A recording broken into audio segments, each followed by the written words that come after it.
And in our final coverage about Jacoby Bergeron beating the odds, we learn about the effects Batten disease has on the body. 12 News' Linnea Lewis joins us with information about the rare disease. Jacoby's condition is very rare. According to the Batten Disease Support and Research Association, he was the only reported child in Mississippi since 1998 to have Batten disease. I spoke with Jacoby's doctor of 10 years and his mother about Jacoby's final months. Dixie Bergeron said Jacoby was always perfect, but by the time he was 4, she noticed strange behavior. By the time he got into first grade, he was forgetting everything that he learned. And I knew something was wrong. After years of tests and questioning doctors, she finally got her answer. February 2nd, 2015, Jacoby was diagnosed with Batten disease.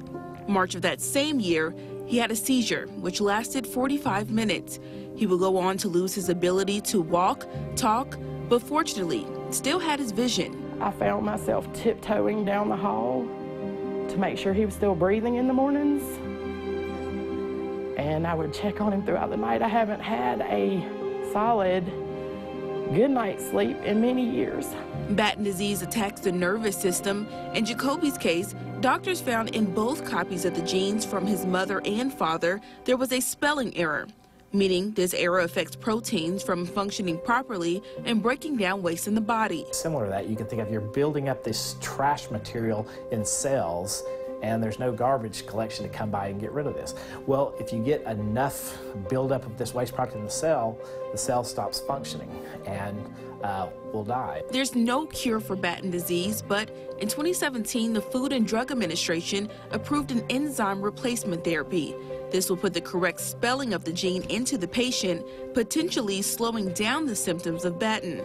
But this therapy costs millions of dollars in multiple treatments. It's very difficult to get drug companies on board to do this because the disease is so rare and it's going to cost so much money to get through, the research and production of these.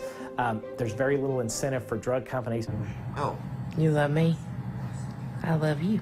December and January, the disease started to beat down on Jacoby. During his final weeks, Dixie said he could barely drink and started to run a high fever. His little sister Miracle always told his mother when it's time for him to pass, she didn't want it to be at home. January 17th, 2020, Jacoby took his last visit to the hospital where he gained his wings and was free of Batten. The whole way there, and he wasn't really talking, but he kept saying home. And even with him, I didn't want to lie. And so all I kept telling him was, soon you'll be home.